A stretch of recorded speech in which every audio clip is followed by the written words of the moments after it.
আসসালামু আলাইকুম। এটিএন বাংলা সংবাদে সবাইকে স্বাগত জানাচ্ছি সীমা খান। শুরুতেই ইউপে সংবাদ শিরোনাম। একনেকে ৬,৩০০ কোটি টাকার ৮টি উন্নয়ন প্রকল্প অনুমোদন, ২,৫০০ কোটি টাকায় নারায়ণগঞ্জে হবে জাপানি অর্থনৈতিক অঞ্চল।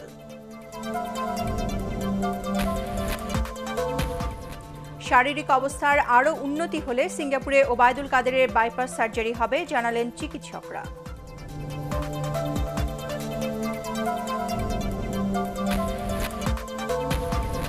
কারাবন্দী খালেদা জিয়ার সুচিকিৎসার দাবি বিএনপির। পরীক্ষা নিরীক্ষার জন্য শিগগিরই তাকে নেওয়া হবে বঙ্গবন্ধু মেডিকেলে, বলছেন স্বরাষ্ট্রমন্ত্রী।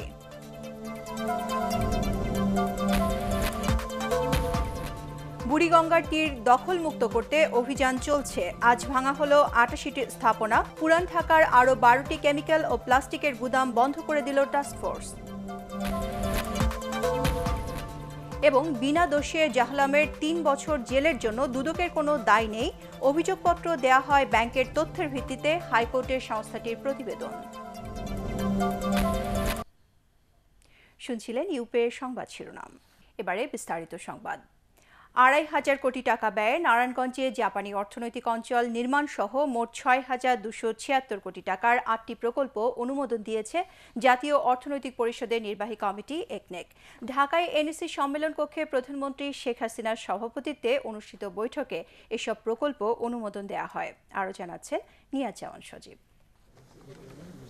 প্রকল্পগুলোর জন্য বরাদ্দ করা এ অর্থের ৩,৩১৪ কোটি টাকা পাওয়া যাবে সরকারি তহবিল থেকে, বাকি ২,৯৬২ কোটি টাকা পাওয়া যাবে বিদেশি সহায়তা থেকে। অনুমোদিত প্রকল্পগুলোর মধ্যে অন্যতম হল উপজেলা, ইউনিয়ন ও গ্রাম পর্যায়ে সড়কে সেতু নির্মাণ। এছাড়া রয়েছে হিন্দু ধর্মাবলম্বীদের ১৮১২টি মন্দিরের সংস্কার উন্নয়ন, রয়েছে দেশের অন্যতম বৃহত্তম অর্থনৈতিক অঞ্চল নির্মাণের প্রকল্প। জাপানিদের জন্য বিশেষ করে এবং তাদের সঙ্গে আমাদের দেশিকেও থাকতে পারে জয়েন্ট হিসাবে একটি অর্থনৈতিক অঞ্চল করা হবে নারায়ণগঞ্জ জেলার ২,৫০০-এ। মোট ব্যয় হবে ২,৮৮২ কোটি টাকা, ১৮ লক্ষ।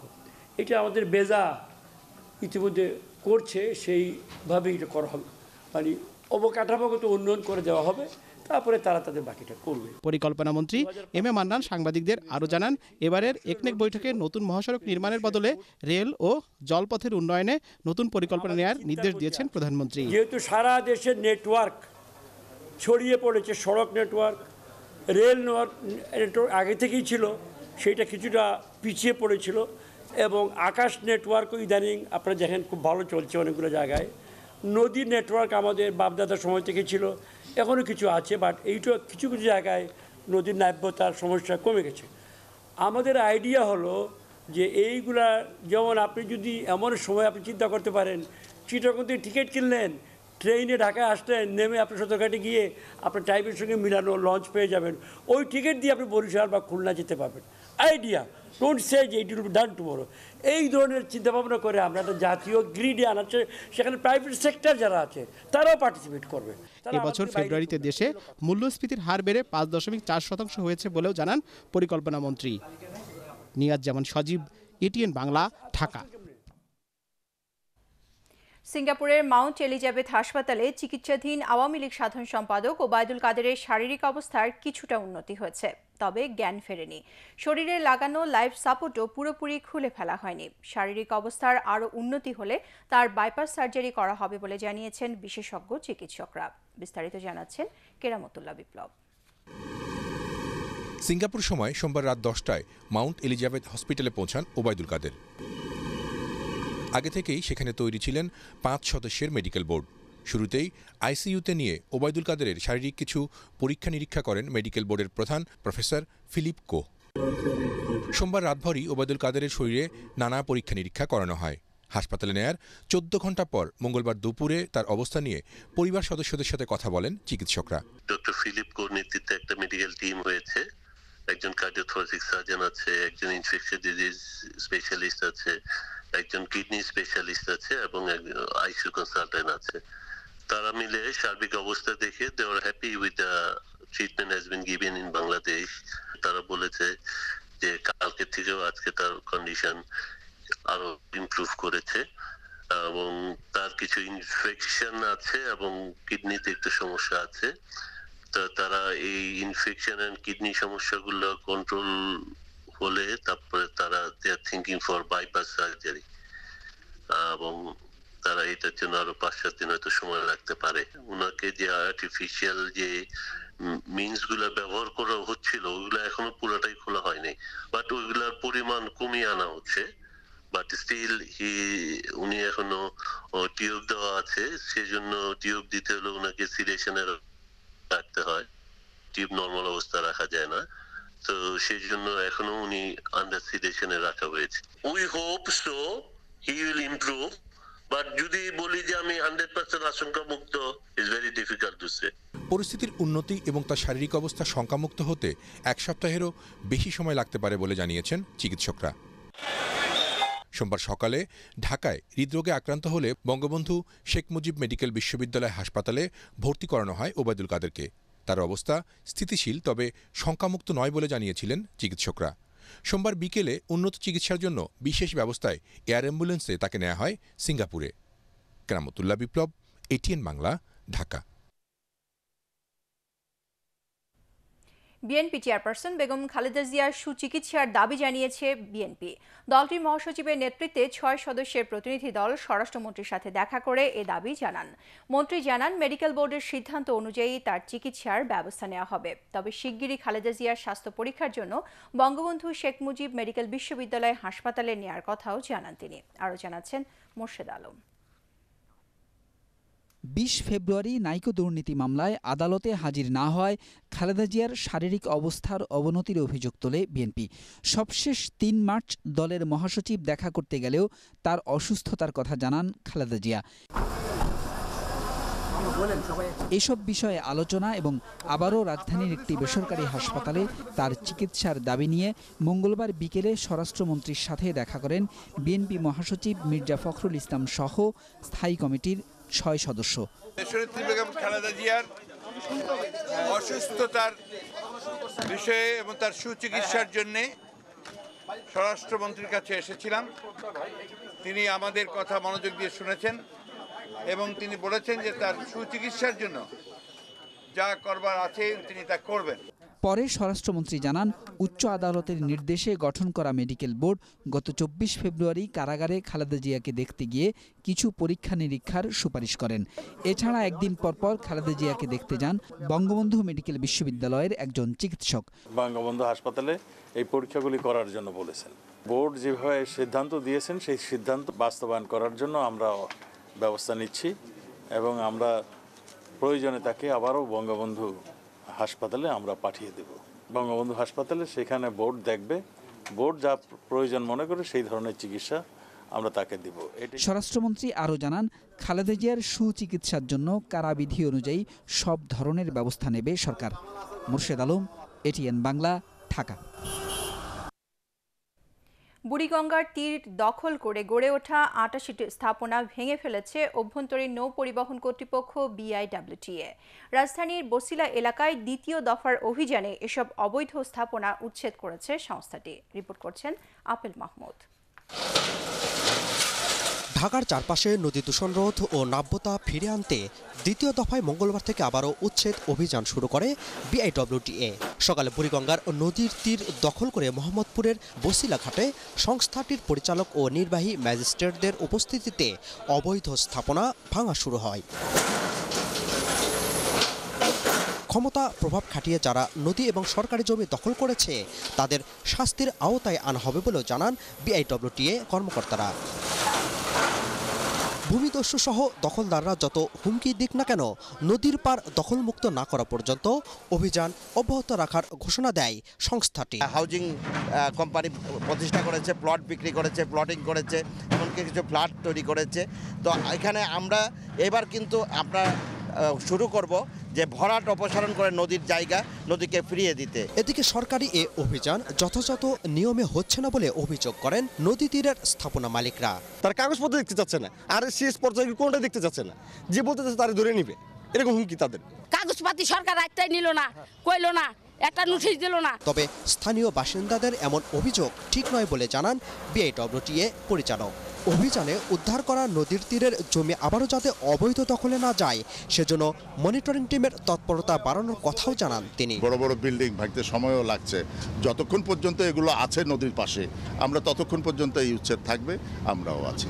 এদিকে প্রথম ধাপে বসিলে উচ্ছেদ অভিযানে বাদ পড়া একটি 10তলা ভবন ভাঙতে রাজুকের নির্দেশনার অপেক্ষা করা হচ্ছে বলে জানান বিআইডব্লিউটিএ পরিচালক আপিল মাহমুদ, এটিএন বাংলা, ঢাকা।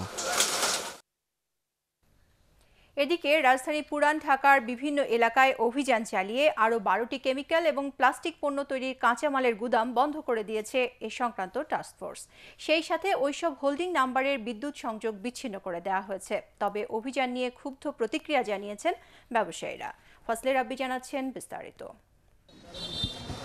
বকশীবাজারের বিসমিল্লাহ সোসাইটির বাড়িতে অভিযান চালিয়ে প্লাস্টিকের পণ্য তৈরির কাঁচামালের গুদামের সন্ধান পায় টাস্কফোর্সের একটি দল।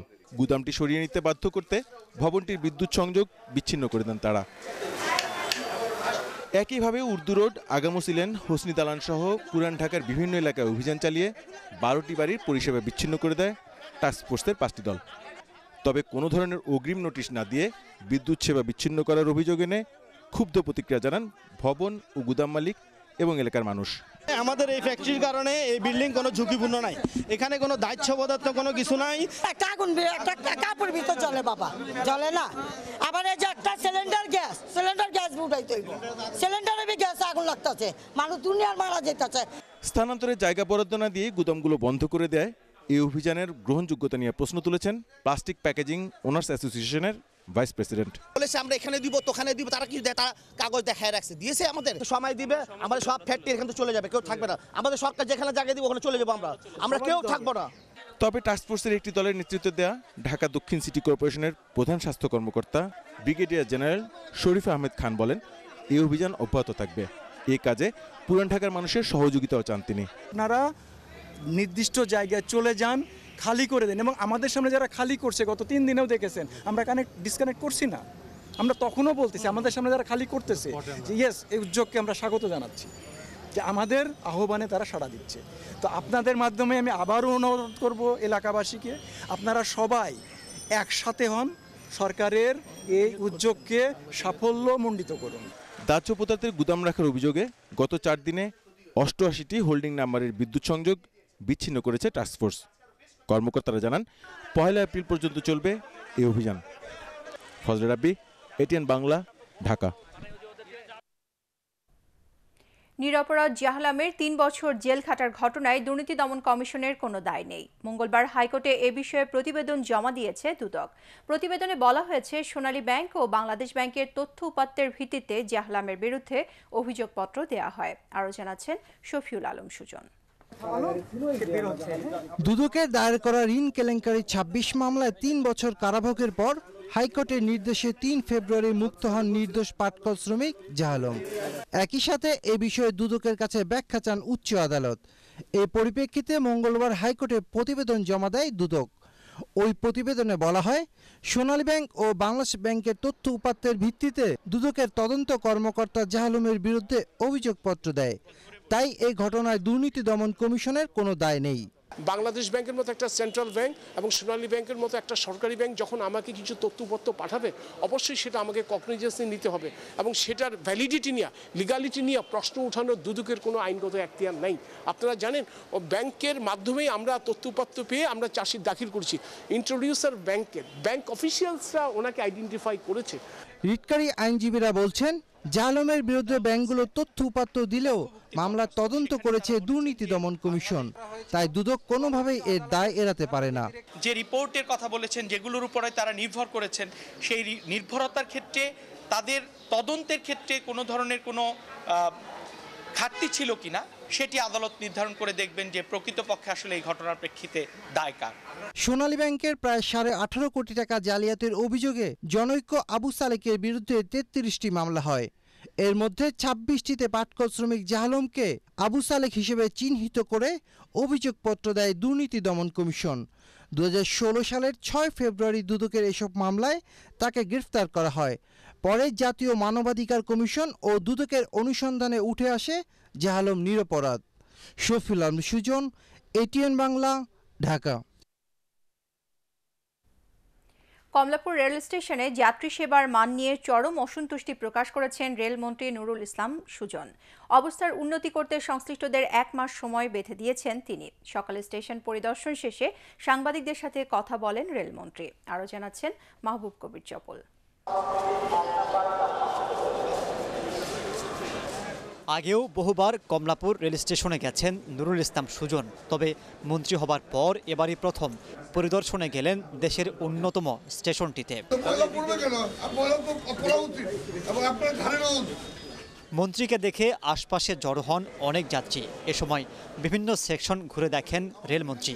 পরে সাংবাদিকদের জানান কোনো কিছুই ঠিক মতো চলছে না এই স্টেশনে। আমাদের প্যাসেঞ্জার সার্ভিস থেকে শুরু করে টিকেটিং ব্যবস্থা, আমাদের রেলওয়ের যে সময়, আমাদের যে আমার তথ্য প্রযুক্তির যে ব্যবহার, প্রতিটা ক্ষেত্রে আমাদের অনেক কিছুতে ঘাটতি আছে।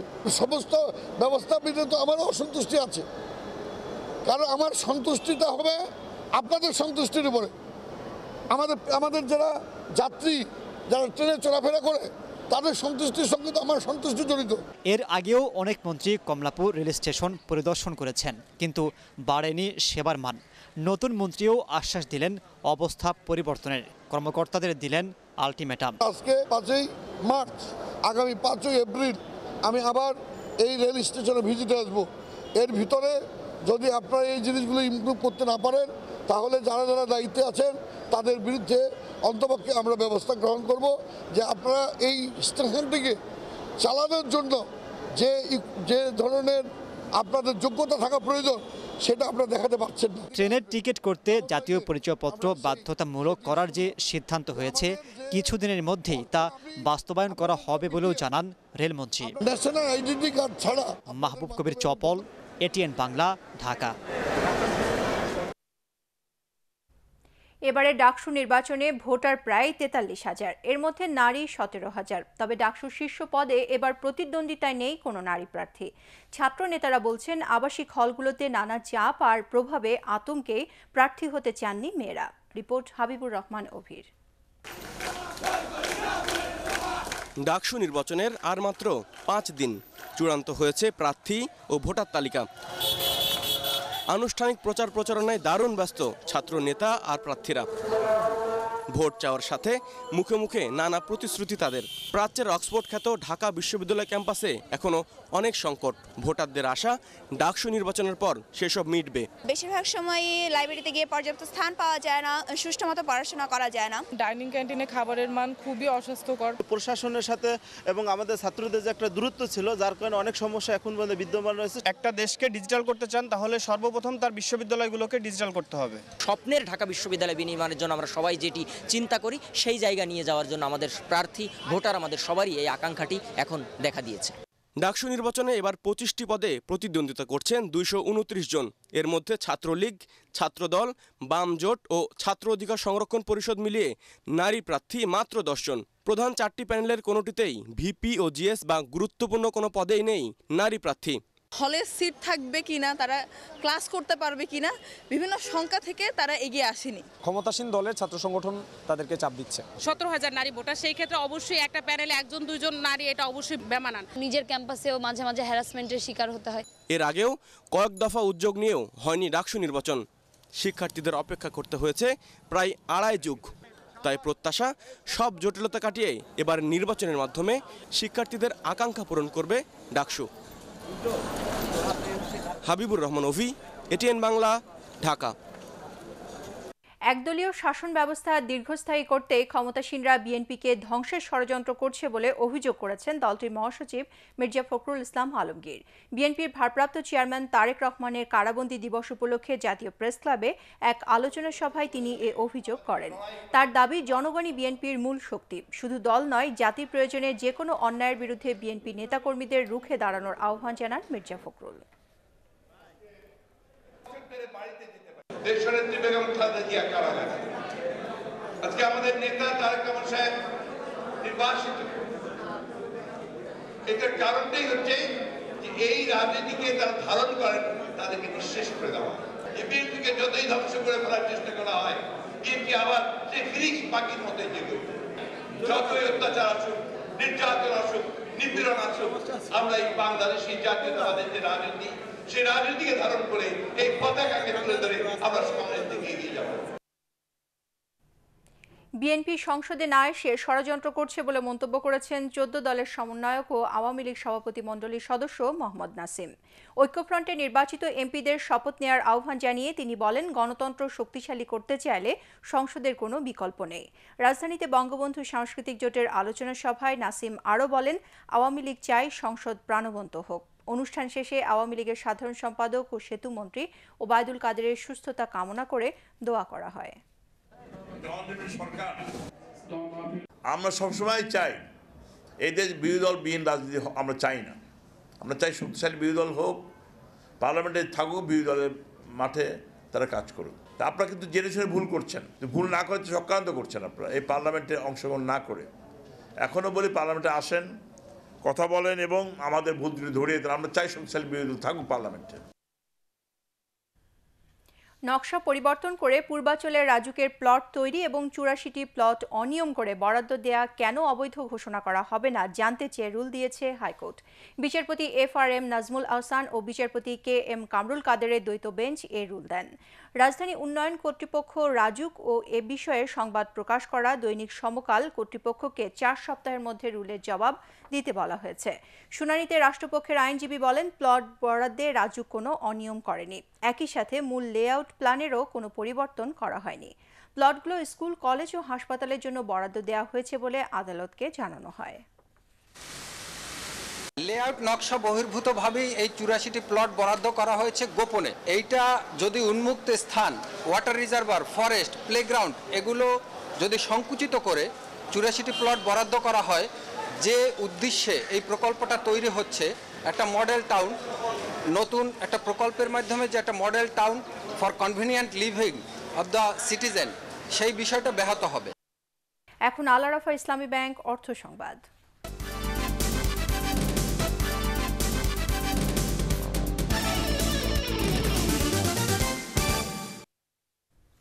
মিথ্যা মামলা প্রত্যাহার ও গ্রেপ্তার করা শ্রমিকদের অবিলম্বে মুক্তিসহ 5 দফা দাবিতে শ্রমমন্ত্রীকে স্মারকলিপি দিয়েছে ইন্ডাস্ট্রিয়াল বাংলাদেশ। এর আগে জাতীয় প্রেস ক্লাবের সামনের সমাবেশে শ্রমিক নেতারা বলেন, সাভার, আশুলিয়া এবং গাজীপুরের বিভিন্ন থানায় 34টি মামলায় 3500 শ্রমিককে গ্রেপ্তার করা হয়েছে। এছাড়া 107টি কারখানার প্রায় 12,000 শ্রমিককে ছাঁটাই করা হয়েছে। এ অবস্থায় অবিলম্বে সংগঠনটির 5 দফা দাবি মেনে নেওয়ার আহ্বান জানান শ্রমিক নেতারা। না হলে দেশব্যাপী কঠোর কর্মসূচি দেওয়ার হুঁশিয়ারি দেন তারা।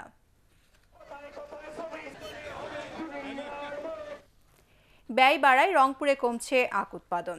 আবার যা উৎপাদন হচ্ছে তার ন্যায্য দাম না পাওয়ায় জেলায় আখ চাষ কমছে। আখ সংকট ও কর্মচারীদের বেতন বন্ধের কারণে রংপুরের বৃহত্তম শ্যামপুর চিনিকল আগেই বন্ধ হয়ে গেছে।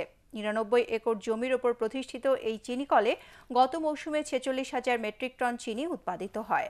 এর মধ্যে 32,000 মেট্রিক টন এখনও অবিকৃত, যার বাজার মূল্য প্রায় 16 কোটি টাকা। এ অবস্থায় শ্রমিক কর্মচারীদের পাওনা প্রায় 9 কোটি টাকা পরিশোধ করতে পারছে না মিল কর্তৃপক্ষ। মার্কেট রেট খারাপ থাকার কারণে বর্তমানে আমাদের চিনি বিক্রি হচ্ছে না।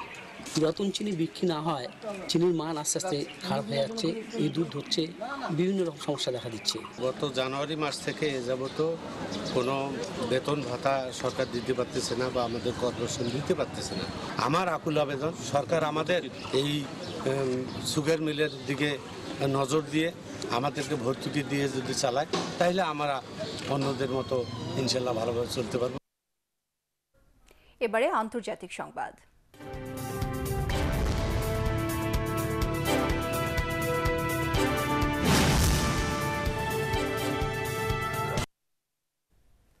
আরব সাগরে পাকিস্তানি জলসীমায় ভারতীয় সাবমেরিন ঢুকে পড়ার ছবি প্রকাশ করেছে ইসলামাবাদ। তবে ওই যুদ্ধযানকে হামলার লক্ষ্যবস্তু বানানো হয়নি বলে জানিয়েছে পাক নৌবাহিনী।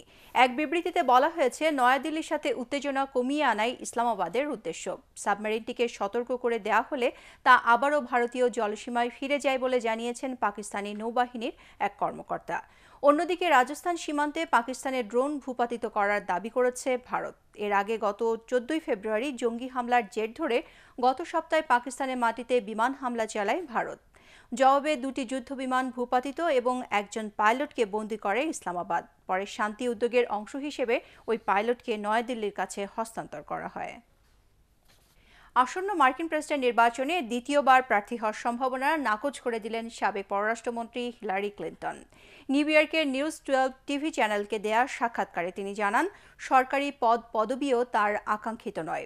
এর পরিবর্তে নিজের মতাদর্শের প্রচার ও প্রসারে আজীবন কাজ করে যাবেন হিলারি। অনেকেই মনে করতেন 2020 সালেও প্রেসিডেন্ট ডোনাল্ড ট্রাম্পের বিরুদ্ধে লড়বেন এই ডেমোক্র্যাট নেত্রী। 2016 সালেও ধারণা করা হচ্ছিল হিলারি হবেন আমেরিকার প্রথম নারী প্রেসিডেন্ট। তবে রিপাবলিকান প্রার্থী ট্রাম্পের কাছে অপ্রত্যাশিতভাবে হেরে যান সাবেক মার্কিন প্রেসিডেন্ট বিল ক্লিন্টনের স্ত্রী হিলারি। রাজবাড়ীতে পদ্মা নদীর ডান তীর ঘেঁষে 4টি উপজেলায় ভাঙন দেখা দিয়েছে। পানি উন্নয়ন বোর্ড বলছে, নদী তীরবর্তী 80 কিলোমিটারের মধ্যে 26 কিলোমিটার এলাকায় ভাঙন চলছে। গত কয়েক বছরে পদ্মার ভাঙনে এসব এলাকায় বাড়িঘর ও ফসলি জমি হারিয়ে কয়েক হাজার পরিবার। স্থানীয়রা বলছেন, এ ব্যাপারে এখনই কার্যকর পদক্ষেপ না নিলে আগামী বর্ষায় পরিস্থিতি ভয়াবহ রূপ নিতে পারে। বিগত 25 বছর থেকে এই নদী ভাঙছে, সরকার মানে আজ পর্যন্ত আমাদের এই নদী শাসন করলো না। শুকনের সময় আমাদের নদী ভাঙতেছে, আমরা এই বর্ষার পরে কোথায় দাঁড়াবো? তাহলে আমরা যে এক মুঠ খাবো সে ব্যবস্থা আমাদের নেই। বর্ষা মৌসুমের পূর্বেই পূর্ব সতর্কতামূলক প্রতিরক্ষামূলক কাজের মাধ্যমে প্রতিরোধ করা এবং এছাড়া পরবর্তীতে একটা পূর্ণাঙ্গ ডিপিপি তৈরি করে স্থায়ী প্রতিরক্ষামূলক ব্যবস্থা গ্রহণ। আল আরাফা ইসলামী ব্যাংক লিমিটেডের chairman Alhaj Abdus Samad Labu Bangladesh association of banks BAB এর ভাইস চেয়ারম্যান নির্বাচিত হওয়ায় ATN বাংলা, ATN নিউজ ও news@.com এর পক্ষ থেকে তাকে শুভেচ্ছা জানানো হয়। ATN বাংলা ও ATN নিউজের চেয়ারম্যান ডক্টর মাহফুজুর রহমানের পক্ষে আলহাজ আব্দুস সামাদ লাবুর হাতে ফুল তুলে দেন ATN বাংলার senior vice president Mohammad Shafiqul Islam ও ATN নিউজের বিপণন প্রধান আলামিন খান। আল আরাফা ইসলামী ব্যাংকের ব্যবস্থাপনা পরিচালনা পর্ষদের সদস্য সহ ঊর্ধ্বতন কর্মকর্তারা এ সময় উপস্থিত ছিলেন।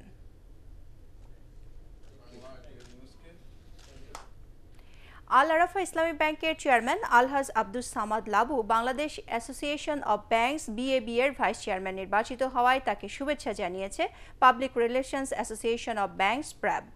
এ সময় ভবিষ্যতে PRABকে সব ধরনের সহযোগিতার আশ্বাস দেন আব্দুস সামাদ লাবু। PRABের সভাপতি শামসুদ্দোহা শিমু, সাধারণ সম্পাদক জালাল আহমেদ স্বপন ও সাবেক সাধারণ সম্পাদক মনিরুজ্জামান টিপু ও নির্বাহী কমিটির সদস্যরা এ সময় উপস্থিত ছিলেন। এবারে পার্টেক্স খেলার খবর।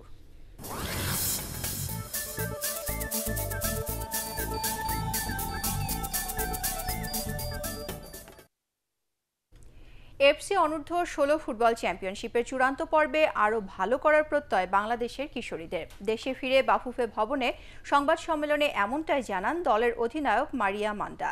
এদিকে চূড়ান্ত পর্বের জন্য বাংলাদেশকে ভালোভাবে প্রস্তুত করতে ইউরোপের কোনো দেশে অনুশীলন ক্যাম্প করার পরিকল্পনা করছে বাফুফে। আরও জানাচ্ছেন পরাগ আরমান।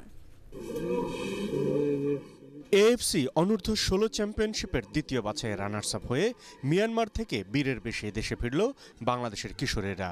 লক্ষ্যে পৌঁছানোর আনন্দ খেলোয়াড় কর্মকর্তাদের মধ্যে। আগামী সেপ্টেম্বরে থাইল্যান্ডে এএফসি অনূর্ধ্ব 16 চ্যাম্পিয়নশিপের চূড়ান্ত পর্বটি আসলে 2020 সালে ফিফা অনূর্ধ্ব 17 বিশ্বকাপেরও বাছাই, যে কারণে বাংলাদেশের নারীদের সামনে এখন বিশ্বকাপে খেলার হাতছানি। এখন তো 6 মাস বাকি আছে, আর আমাদের ফাইনাল রাউন্ডে খেলার জন্য আমরা তেমনভাবে প্রস্তুত নেব, আমরা যেন আরো ভালো কিছু করতে পারি আর আরো শক্তিশালী টিমের সাথে যেন আরো ফাইট করতে পারি। দলের সিনিয়র খেলোয়াড় আঁখি খাতুন জানান, চূড়ান্ত পর্বে আরো ভালো ফলাফল করা সম্ভব। জাপান, অস্ট্রেলিয়া, কোরিয়ারও ভালো ভালো টিম থাকবে, ভালো মানে ট্যালেন্টেড প্লেয়ার থাকবে। তো আগে থেকে আমরা অভ্যসিত হয়ে গেছি আর আমরা চেষ্টা করব ভালো টিমের সাথে ভালো ফাইট করার। বাংলাদেশের কিশোরীরা যাতে চূড়ান্ত পর্বের জন্য নিজেদেরকে ভালো মতো প্রস্তুত করতে পারে সে ব্যাপারে চেষ্টার কোনো কমতি থাকবে না বলে জানান ফেডারেশনের সহসভাপতি তাবিথ আউয়াল। আমরা অবশ্যই ওনাদেরকে যত কোয়ালিটির প্রশিক্ষণ দেওয়া যায় আমরা কোনো চেষ্টায় আমরা ত্রুটি রাখবো না। থাইল্যান্ডে 8 দলের লড়াইয়ে সেরা 3-এ থাকতে পারলেই বাংলাদেশের মেয়েরা বিশ্বকাপে খেলার টিকিট পাবে। পরাগ আরমান, এটিএন বাংলা, ঢাকা। নিউজিল্যান্ডের বিপক্ষে 3 ম্যাচ সিরিজের দ্বিতীয় টেস্টে অংশ নিতে ওয়েলিংটন পৌঁছেছে বাংলাদেশ দল। সেখানে বাতাস বেশি হওয়ায় ব্যাটসম্যানদের জন্য এই টেস্ট আরও বেশি চ্যালেঞ্জিং হবে। তবে এ নিয়ে বেশি ভাবতে চান না টাইগাররা। তরুণ ওপেনার সাদমান ইসলাম জানান, প্রথম টেস্টে তামিম ইকবাল, সৌম্য সরকার আর মাহমুদুল্লাহ রিয়াদের ইনিংস দেখে উজ্জীবিত দলটি পরের ম্যাচে নিজেদের সামর্থ্যের সবটুকু উজাড় করে দিতে চায়। ইনজুরি না কাটায় এই টেস্টেও সাবেক অধিনায়ক মুশফিকুর রহিমকে পাওয়ার সম্ভাবনা কম। তবে সাদমান মনে করেন, সবাই আত্মবিশ্বাসী হয়ে খেলতে পারলে মুশফিকের অভাবটা খুব একটা বোঝা যাবে না। যদি আমরা নর্মালি খেলি ওটা যদি মাথায় নিই তাহলে হয়তো প্রবলেম। আমার মনে হয় যেটা মাথায় না নিয়ে আমি চেষ্টা করবো জাস্ট আমি যেরকম থেকে আমার যেরকম বেসিক আমার প্ল্যান থাকে আমি সেরকমই খেলবো। আর চেষ্টা করবো যদি নেক্সট ম্যাচে আরেকটু সেট হতে পারে এরকম আর্লি তাহলে চেষ্টা করবো একটু বড়। সফলভাবে প্রিমিয়ার লিগ টি-20 শেষ হওয়ায় বেশ খুশি বিসিবি সভাপতি নাজমুল হাসান। সোমবার টুর্নামেন্টের ফাইনাল শেষে তিনি জানান, জাতীয় দলের খেলোয়াড়দের ছাড়াই টুর্নামেন্ট শেষ হওয়ায় এর গ্রহণযোগ্যতা বেড়েছে।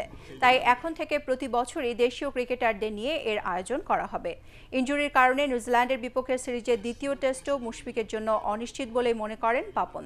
তবে বিশ্বকাপের আগে মুশফিক ও সাকিবকে পুরো ফিট চায় বাংলাদেশের ক্রিকেটের এই নিয়ন্ত্রণ সংস্থা। ন্যাশনাল প্লেয়াররা ছাড়া এবং বিদেশি প্লেয়ার ছাড়াও যে একটা প্রতিদ্বন্দ্বিতাপূর্ণ একটা টুর্নামেন্ট হতে পারে, যেটা নাকি বাংলাদেশের মানুষের আগ্রহ আছে, সেটা দেখে খুব ভালো লেগেছে। যেহেতু এটার সাথে এখন আর ন্যাশনাল টিমের প্লেয়ারদের থাকা না থাকার কোনো বাধ্যবাধকতা নাই, সেই জন্য আমি মনে প্রাণে বিশ্বাস করি এটা এখন চালু হয়েছে এবং এখন থেকে এটা থাকবে। আর সাকিব ও যদি সম্পূর্ণ সুস্থ না হয় তাহলে আইপিএল খেলবে কিভাবে? মানে এমন তো হতে পারে না যে শুধু আমাদের ন্যাশনাল টিমের জন্য অসুস্থ আর আইপিএল এর জন্য সুস্থ হতে পারে না। মানে আমরা তো চাই সে খেলুক, সে আইপিএলও খেলুক, আমাদের জন্য মানে ন্যাশনাল টিমের জন্য খেলুক। কাজে সম্পূর্ণ তার সুস্থতার উপর নির্ভর করছে। উয়েফা চ্যাম্পিয়ন্স লিগের শেষ 16র ফিরতি লেগে রাতে আয়াক্স আমস্টারডামের বিপক্ষে মাঠে নামছে রিয়াল মাদ্রিদ। তবে প্রথম লেগে আয়াক্সের মাঠে 2-1 গোলে জয়ী হয়ে কিছুটা সুবিধাজনক অবস্থায় রিয়াল। যদিও গত এক সপ্তাহে ঘরের মাঠে চিরপ্রতিদ্বন্দ্বী বার্সেলোনার কাছে দুবার হেরে বেশ নাজুক অবস্থায় টানা 3 বারের চ্যাম্পিয়নরা। তার উপর এবারের আসরে রিয়ালের তারকা স্ট্রাইকাররা আছেন গোল খরায়। গোলদাতার তালিকায় সবার ওপরে থাকা করিম বেনজেমারও আছে মাত্র 4 গোল। এতে সমর্থকরা আছেন খানিকটা শঙ্কায়। অন্য ম্যাচে টটেনহামকে টপকে কোয়ার্টার ফাইনালে খেলতে হলে নিজ মাঠে জাদুকরী পারফরম্যান্স করতে হবে বরুশিয়া ডর্টমুন্ডকে। কারণ প্রথম লেগে 3 গোলের জয়ে শেষ 8-এর পথ খানিকটা সহজ করে রেখেছে টটেনহাম। রাত 2টায় শুরু হবে ম্যাচ দুটি। সাংবাদিক এবিএম মুসা স্মরণে এবার ক্রীড়া সাংবাদিকতা পুরস্কার দিল এবিএম মুসা সেতারা মুসা ফাউন্ডেশন। জাতীয় প্রেস ক্লাবে আয়োজিত এক অনুষ্ঠানে এ পুরস্কার ঘোষণা করা হয়। সেরা রিপোর্টের জন্য এবার এই পুরস্কার পেলেন কালের কণ্ঠে নোমান মোহাম্মদ। এ সময় এবিএম মুসার সাংবাদিকতায় অবদানের কথা তুলে ধরেন কবি, প্রাবন্ধিক ও সাংবাদিক সোহরাব হাসান। সেখানে উপস্থিত ছিলেন ঢাকা বিশ্ববিদ্যালয়ের সাবেক ভিসি মশ আরেফিন সিদ্দিক, স্বাধীন বাংলা ফুটবল দলের অধিনায়ক জাকারিয়া পিন্টু এবং প্রেস ক্লাবের সভাপতি সাইফুল আলম। সংবাদ শেষ করার আগে ইউপিএ শিরোনামগুলো আরও একবার। একনেকে 6,300 কোটি টাকার 8টি উন্নয়ন প্রকল্প অনুমোদন, 2,500 কোটি টাকায় নারায়ণগঞ্জে হবে জাপানি অর্থনৈতিক অঞ্চল।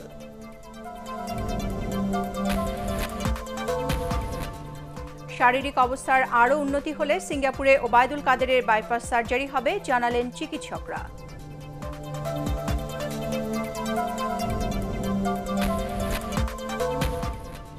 কারাবন্দী খালেদা জিয়ার সুচিকিৎসার দাবি বিএনপির। পরীক্ষা নিরীক্ষার জন্য শিগগিরই তাকে নেওয়া হবে বঙ্গবন্ধু মেডিকেলে, বলছেন স্বরাষ্ট্রমন্ত্রী।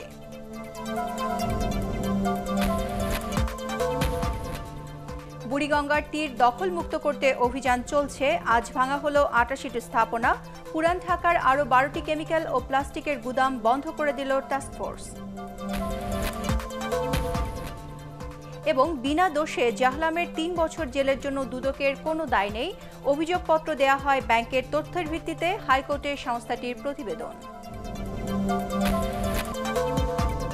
পরবর্তী সংবাদ দেখার আমন্ত্রণ জানিয়ে এখনকার মতো শেষ করছি। দর্শক, এটিএন বাংলা সংবাদ ইউটিউবে দেখতে ব্রাউজ করুন www.youtube.com/ATN Tube News।